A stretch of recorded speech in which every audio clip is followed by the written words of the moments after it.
في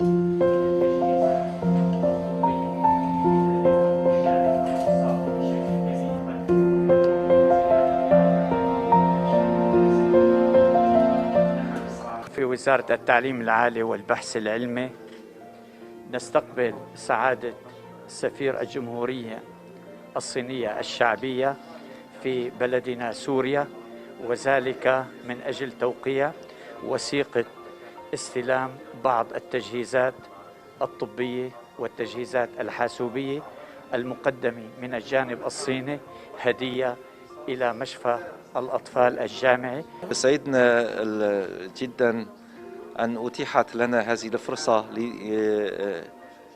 لنقدم مساهمتنا في قضية صحة الأطفال السوريين، لأنه دائما ما الأطفال هو زهرة الوطن وأمل المستقبل الأمة.